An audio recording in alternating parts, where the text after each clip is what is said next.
Hi everyone.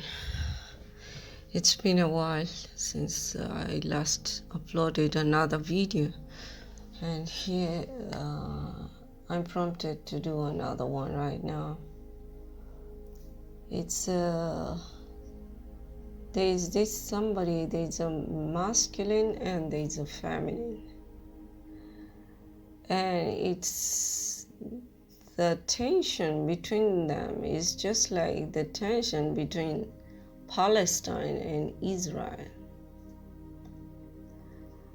It's like the problem of one country with another country, like Palestine versus Israel. Somebody wants another to surrender all that they have, all their blessings to be surrendered without any resistance. And they feel entitled to taking the other's blessings even by force. They want to have the other put under surveillance and monitored 24/7 with no resistance. And any kind of resistance they declare as disobedience. They want to control over the other.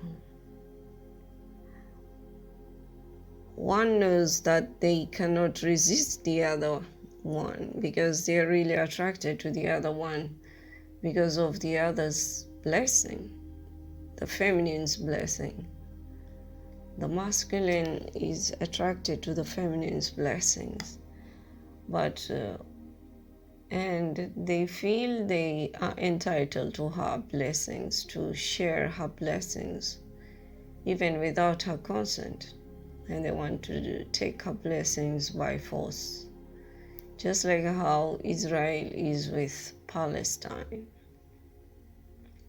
And that's how I'm guided to give this out, because Israel and Palestine are the ones which are being shown as an example in this kind of a relationship.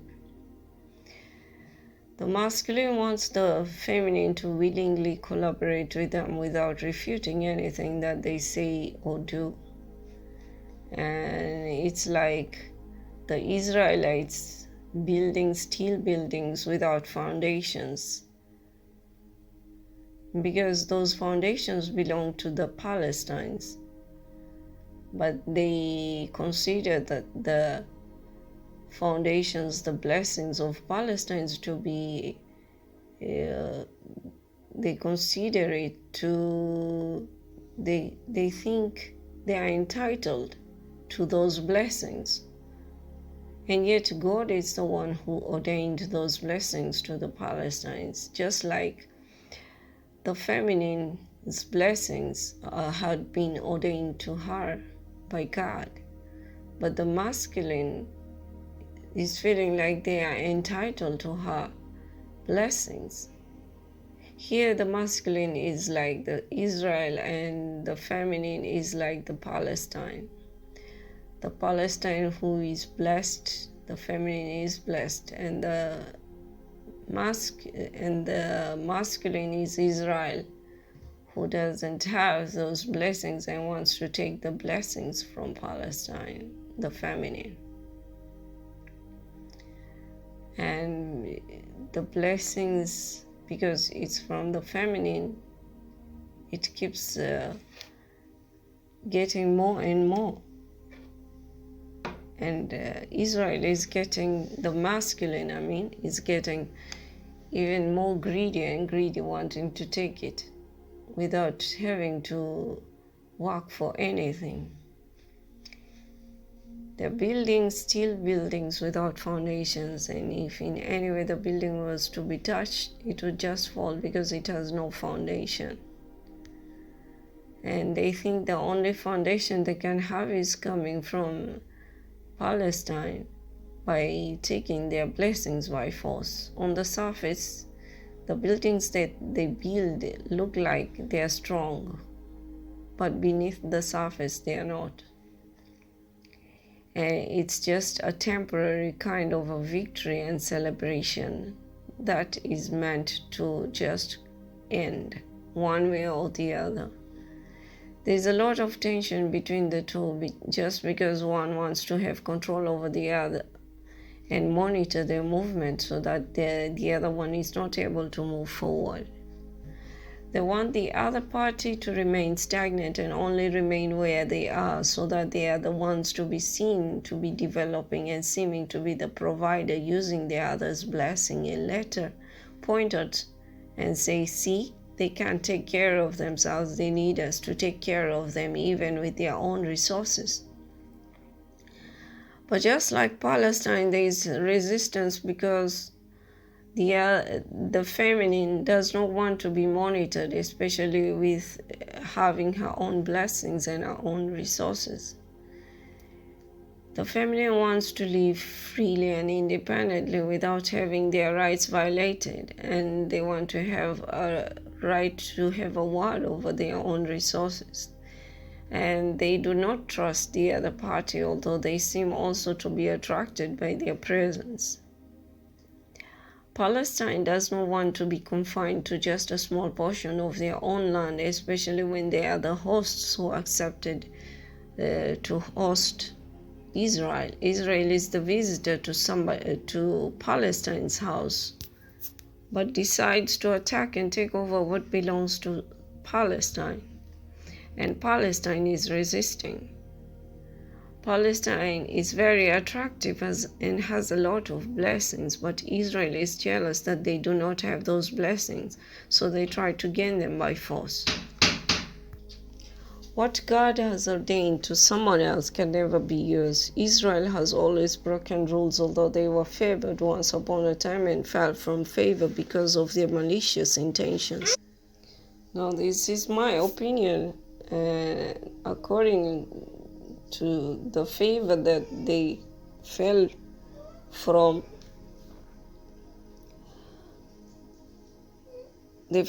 favor, and because of these malicious intentions, they have no real home. Even in the places they have settled, those ones are not even giving them peace, because it was all gained out of the misery of another by tyranny. If you do not follow the natural laws of life and keep violating others' rights, there will never be peace in your life. The only way to defeat such is the solution to go under the waters. No matter how much protected they think they are, their foundation is not firm and is destined to crumble. They do not have the foundation underwater, and that is where the defeat is for them. There is something under that they want from under, but it is only reachable to the oppressed, not the oppressor. Only the oppressed can reach it, and that is because they have the power to hold their breath under water, unlike their allies.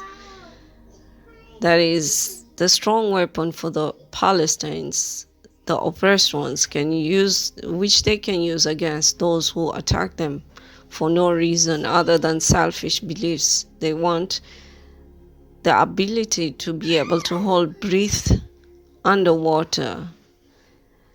But God only gave that to the oppressed to defend themselves with, and that's what the Palestinians can use to survive, and that's where their salvation is. So if there is anyone out there who feels oppressed and has somebody oppressing them, and you feel confined and stagnant, know that you can hold your breath under the water and your ally cannot. And that's why you are able to survive in dangerous waters compared to your allies. They cannot survive in dangerous waters because they cannot hold their breath there, because the breath is your perseverance and your patience, but they don't have perseverance and patience. You have that. Use that as your power to step back into your power and protect yourselves. People should never be afraid, because God is always with those who are oppressed. And the ones who keep oppressing others and doing tyranny cannot survive in dangerous waters, but the oppressed ones can always survive in dangerous waters. The tyrants always want to find out how the oppressed are persevering, but God is not giving them that kind of a gift which He has given to the oppressed. They cannot survive in dangerous waters, but the oppressed can. So the oppressed ones should use that, the perseverance and patience, which God has ordained unto them. God wants you to be victorious for what belongs to you, and the end will come to all your miseries. And victory is always with God, the Most High. The feminine is always feeling the eyes of her stalker, the masculine, on her. And the masculine is just keeps wondering why she is not surrendering to him. And it's all because it's not right. And it's all because he should just leave the thought of wanting to have control over her. The minute he leaves that, everything will be just fine, because the feminine will be more than glad to share her gifts with the masculine, as long as he doesn't go out of his way to want to just control her and want to take her gifts for selfish reasons, just because he's feeling complex. That's ridiculous. And especially when the feminine just wants to share her gifts with him. If someone is willing to share something with you, don't try to take it by force. They're willing to share it with you, after all. What is the problem? And it's funny that I am guided to see it as the Israel and Palestine conflict between the two, as an example for these feminine and masculine persons. And yeah, actually, it's the truth, because the smallest country is the family. It starts with a man and a woman, the masculine and the feminine. That's where the smallest country starts. Then they make children, and then the children mix with other children, and they make another family, and then it all ends up being a country. So it's one country with another country. Not everyone has to agree with what I'm saying. This is my opinion. And I don't like venturing into political kind of things, but this time this is how I'm guided to give out this kind of whatever is being shown. Anyway, I hope this helps somebody, because they should know that they have the gift of perseverance and patience. And that is their biggest weapon against anyone who comes against them. It doesn't matter whether it's feminine or masculine, it goes for both ways. Take what resonates with you. So I hope everyone is having a good day, and God bless. Take care.